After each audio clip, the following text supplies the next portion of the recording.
Hey everybody, this is another video about dating.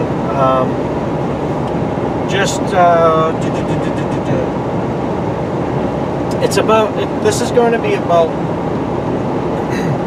common courtesy and entitled men. And what I mean by that is a lot of these admittedly crappy sites that I go on, you know, a lot of women complain about receiving dick pictures. First off, I don't get what the fucking point is of that, because, I mean, okay, plenty of fish in the sea, alright, are you fishing with your worm, and you expect them to bite? I honestly don't get the logic of it. I've never sent one, I never will send one, and I'm not going to ask for, you know, any pictures either, because it's just like, you know,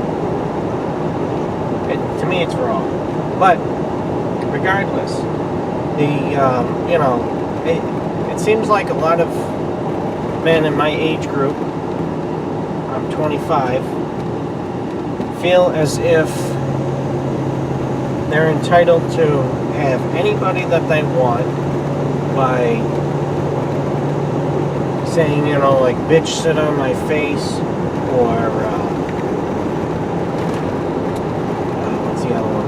You know, send in a dick picture, or I want to fuck you, or fuck me, bitch. Stupid shit like that. I don't get it.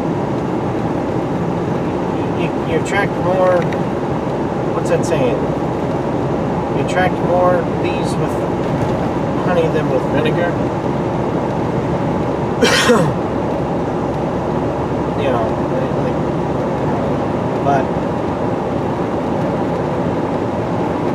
you know, then, I mean, they do shit like that, and then when the woman says no, they get all pissed off, they say something really nasty, and then block them or whatever. Like, did you really think that was going to work? Now, I think what this has created is, you know, you get the nice guys, which I'm not going to toot my own horn and say, you know, I am a nice guy, I'd rather the other person figure it out for themselves. You know, you've got the so-called nice guys who are always getting friend-zoned or kicked down, whatever. And, you know, the woman wants to reject them for whatever reason. And you know, it could be any reason. And there's nothing wrong with that. I mean, those guys do the same thing. Where, you know, you want to reject them, you either don't know how to let them down easy, or you've received such shitty responses so many times that, you know, you just rather not say anything. Which I can understand, you know, it's very unfortunate that in today's society that men have to be like that. Or not have to be, choose to be. And I don't know where the hell it comes from, to be honest with you. I really don't. I just have to hope that, you know, someday when I'm a parent, you know, my son won't turn out to be the same way. And I've never been a belligerent fucking shithead like that, where I'll say, oh, you don't want to, you know, you don't want to go out with me? Well, fuck you. To me, it's just not right. You don't want to? Okay, fine. I would just rather the person tell me so, but they don't know on the other end of that computer or on the other end of that phone how I'm going to react and what I might say or not say to them. So I can understand the fear. I really can. And I absolutely hate it, because, it just leaves you wondering, did you do something wrong? You just not interesting, or what? So I can't say that. I can't even say that because you know what? I've done it myself. I have. And I know exactly why I did it. What happened was, I was back in, when was it? It was back in the fall, beginning of winter. There was this girl I met on Plenty of Fish. She and I, we went on one date, and it was boring. I figured, okay, maybe she's just nervous. Wasn't sure. And then shortly after that, I had my accident with the Taurus. So we were still talking a little bit, not really getting anywhere. So then when maybe a week after I got the Lincoln, we went on another date. That one was just as boring as the first, and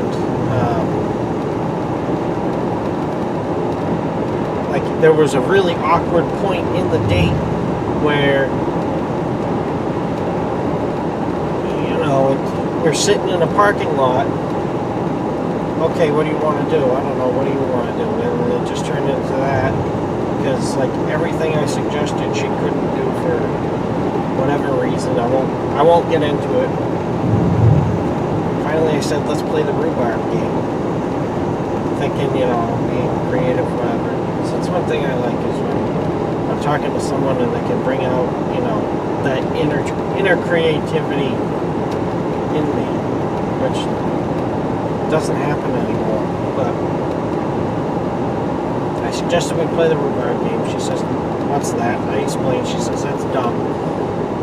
And, which, yeah, it kind of is, but, I was trying to liven things up. Finally, we just, started driving some more.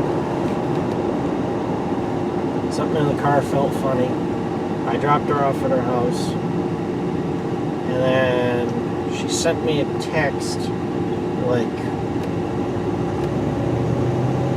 days later. I don't remember what it said. Thank you for the other night or something. Hopefully we'll talk soon. I don't know. I can't honestly remember. I didn't respond to it because I thought, you know what, I don't know what to say.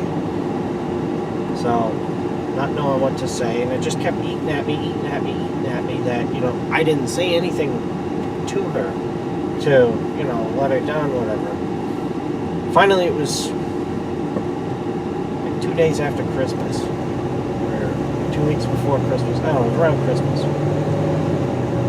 I sent her a text message saying,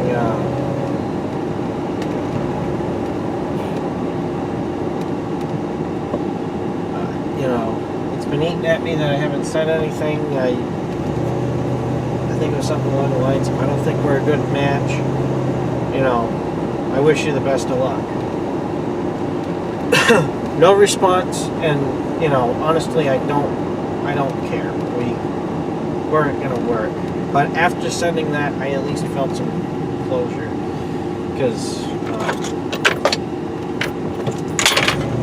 I felt very guilty not saying anything.